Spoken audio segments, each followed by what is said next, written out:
تو ان کو پتا ہے کہ یہ ہمارا کچھ نہیں بگاڑ سکتا، کوئی آ بھی گیا تو 10 روپے دیں گے اور بس جان چھوڑیں گے۔ حاکم کی عظمت دل میں بٹھانے کا نام ہے دعوت اللہ۔ یہیں فیصلہ آباد کا واقعہ ہے، یہاں ایک ایس پی رہا تھا عبد الخالق، پھر یہیں سے وہ ایس پی ٹرانسفر ہوا کوئٹہ، پھر وہاں سے وہ 4 مہینے لگانے کے لیے جماعت میں گیا، یہاں اس سے تعارف ہوا تھا، تو وہ یہاں آیا تو اس وقت ظفر عباس لک تھا، میرا اسکول کا ساتھی تھا، سینٹرل ماڈل اسکول کا، وہ یہاں ایس ایس پی تھا، اس کا وہ بیچ میٹ تھا وہاں سی ایس ایس اکیڈمی میں نے اس سے کہا چلو میں تمہیں ظفر عباس سے ملاتا ہوں، تو بلال مسجد سے ہم پیدل سامنے سول لائن ہے، پولیس سول لائن کا دروازہ سامنے والا گیٹ ہے، ہم وہاں پہنچ گئے، اس نے بھی ٹوپی داڑھی پگڑی اپنا کرتا شلوار، میرے بھی ٹوپی اور کرتا شلوار، ہم 2 مولوی صاحب تھے دیکھنے میں، تو سپاہی بادشاہ کھڑا تھا گیٹ پر، جو بڑا گیٹ ہے عام آنے جانے کا وہ یونیورسٹی روڈ کے اوپر ہے، تو عبد الخالق نے اس سے کہا بھائی صاحب دروازہ تو کھولنا، تو وہ یوں کھڑا تھا، کہنے لگا تو آؤ، اسے کیا خبر سامنے ایس پی کھڑا ہوا، اس نے کہا صوفی صاحب کھلوتا ہے اس میرا کی کر لینا، اس نے پھر کہا بھائی تیری بڑی مہربانی دروازہ کھول دے، کہا صوفی صاحب تسی سنیا نہیں اتوں آؤ، پھر ایسے ہو گئے، پھر اس نے کہا بھائی گرمی بہت ہے، وہ ذرا فاصلہ تھا، گرمی بہت ہے وہ دور ہے تو یہی دروازہ کھول دے تیری مہربانی ہوگی، صوفی صاحب اچھا سن دے ہو تسی لگتا ہے، ایک گیٹ بند ہے چابی میرے کو کوئی نہیں، اب دیکھو تالا لگ گیا، پھر وہ بیچارہ مجبور ہو گیا، انہوں نے کہا بھائی میرا نام عبد الخالق ہے، سار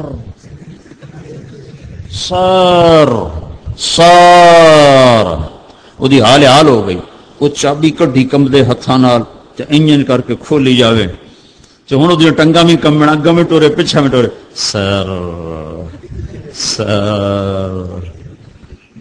میں کہا عبد الخالق آج تیری برکت نال ایک گل بڑی سمجھ آئی کہ جب تک حاکم کی عظمت نہ ہو حکم کی عظمت نہیں آ سکتی۔ یہ جب تمہیں صوفی صاحب سمجھ رہا تھا، کہہ رہا تھا اتوں آؤ، جب اس نے دیکھا کہ یہ تو ایس پی ہے، مجھے تو خالی معطل نہیں نوکری سے نکال سکتا ہے، تو پھر یہ کہنے لگا سر آج ساری امت نے اللہ کو جو سپاہی ایس پی کو درجہ دیتا ہے نا وہ درجہ نہیں دیا ہوا، ورنہ یہ 95% نوجوان بے نمازی ہیں، یہ نمازیں چھوڑتے کالج میں رہتے ہوئے، یہ روزے چھوڑتے، ان کے ہاسٹل میں میوزک بجتا زور زور سے، بجائے ہاسٹل میں قرآن کی آواز آئے، سارے ہاسٹل میں میوزک کے سر تال ایسے گونج رہے ہوتے ہیں۔ میں اس دور سے گزرا ہوں، ان وادیوں سے گزرا ہوں، میں تو خود گانے والا تھا گورنمنٹ کالج لاہور کا۔ تو اگر یہ اللہ کو پہچانتے تو پھر یہ نماز چھوڑتے، یہ میوزک سنتے زور زور سے، یہ آپس میں دشمنیاں پالتے۔ تمہیں سیاست دانوں نے کیسے بے وقوف بنایا کہ اپنی سیاست چمکانے کے لیے تمہاری دشمنیاں ڈالتے۔ پوری دنیا میں کہیں طلبہ سیاست میں ملوث نہیں، پوری دنیا میں۔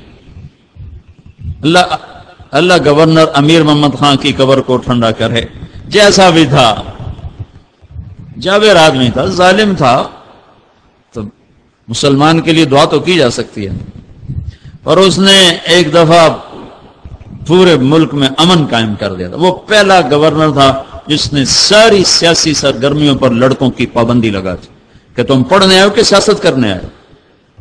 یہ تو ان ظالم سیاستدانوں نے تمہیں بے وقوف بنایا۔ تمہیں مسلم لیگ سے کیا لگے، تمہیں پیپل پارٹی سے کیا لگے،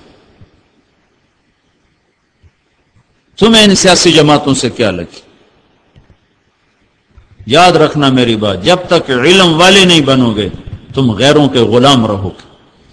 جب تک تم علم صرف ڈگری کے لیے پڑھو گے کہ ڈگری چاہیے سانو روٹی لبے باویں سانو عمدہ کخ بھی نہ ہوئے، تو تم ہمیشہ غیروں کے آگے ہاتھ پھیلاؤ۔ دیکھتے نہیں ہو ایٹم بم بنا کے بھی تم فقیر بنے کھڑے ہو کہ تم علم سے محروم نوجوان ہو۔ تم سب ڈگری کے چاہنے والے ہو، تم میں علم کا چاہنے والا کوئی نہیں ہے۔ اور اللہ کی قسم، علم برائے شعور اور بیداری ہوتا ہے، علم برائے روٹی نہیں ہوتا۔ جس دن سے علم برائے روٹی بنا ہے، ہم زوال اور پستیوں کی انتہا پہ جا گرے ہیں۔ چاہے دین کا علم ہو یا دنیا کا علم ہو، دونوں علم کا انتہا روٹی نہیں ہے، ڈگری نہیں ہے، نوکری نہیں ہے، جاب نہیں ہے، جستجو ہے، تحقیق ہے، شعور ہے۔ علم برائے شعور ہوتا ہے، علم برائے روزگار نہیں ہوتا۔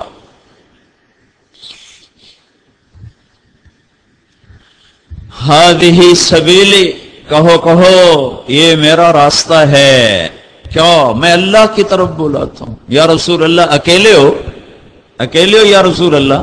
نہیں اکیلا نہیں ہوں، انا، یہ جو انا کا اضافہ ہے، کیا میں قربان جاؤں اپنے رب کی قرآن کی فصاحت پر، خوبصورتی پر، بلاغت پر؟ ہائے ہائے کیا کلام اتارا میرے اللہ نے۔ عرب سنتے تھے اور دیوانہ وار گرتے تھے۔ فاصدع بما تؤمر کی آیت کو جب سنا ایک بدو نے تو منہ کے بل زمین پہ گرا، اونٹ سے زمین پر گر کے سجدے میں چلا گیا۔ ابو وید نے پوچھو کی کر رہے ہیں، کیا کر رہے ہو؟ کہ اس کلام کو سجدہ کر رہا ہوں جو تم نے پڑھا ہے۔ کہ کیا کلام، قرآن نہیں جانتا ہے، کلام سمجھا ہے اور سجدے میں گر گیا۔ آنا نے کیا کر دیا؟ وہ تم سب پہ مجھ پر احسان کر دیا۔ یا رسول اللہ، یہ ایک سوال اٹھتا ہے، اتنا عظیم الشان کام کیا آپ اکیلے کرتے ہیں؟ اکیلے آپ کرتے ہیں؟ تو اللہ تعالیٰ نے ہم پر احسان کیا، نہ بنو اسرائیل پہ کیا، نہ کسی اور امت پہ کیا، ہمارے اوپر یہ احسان کیا۔ آنا، سنو میری امت خاص طور پر اور پوری دنیا کے انسانوں عام طور پر سنو، آنا ومن اتبعنی، یہ عظیم الشان کام میں بھی کرتا ہوں، میری امت بھی کرتی ہے۔ ومن اتبعنی، ابن القیم رحمت اللہ علیہ فرماتے ہیں جو دعوت کا کام نہیں کرتا وہ نبی کا متبع ہونے کا دعویٰ بھی نہیں کر سکتا کہ میں اپنے نبی کا متبع ہوں۔ نہیں، دعوت تیری زندگی میں نہیں ہے تو تو نبی کے اتباع میں سے نہیں ہے۔ جو نبی کا متبع ہے وہ دعوت دینے والا بنے گا تو تب جا کر متبع ہونے کا دعویٰ کر سکے گا، اگرچہ دعویٰ تو کسی حال میں بھی نہیں ہے۔ اعتراف تقصیر ہی تقصیر ہے۔ انا ومن اتبعنی، میں بھی ہوں، میری امت بھی ہے۔ وسبحان اللہ وما انا من المشرکین، یہ آیت بتاتی ہے کہ بگڑے معاشرے کو رخ پر لانے کے لیے اور خود رخ پر آنے کے لیے کیا کرنا چاہیے اور تزکیہ تک پہنچنے کے لیے کیا کرنا چاہیے۔ یہ آیت نقطہ ابتدا بتاتی ہے۔ یہاں سے کام شروع کرو کہ یہ اللہ کا تعلق دلوں پر، اللہ کا تعلق سیدھا دلوں پہ جا کے پڑتا ہے۔ دل اللہ کا عرش ہے۔ موسیٰ علیہ السلام سے ان کی قوم نے پوچھا تیرا رب کا کوئی گھر ہے، کوئی مکان ہے؟ تو موسیٰ علیہ السلام نے فرمایا ہمیشہ الٹے سوال تم کرتے ہو۔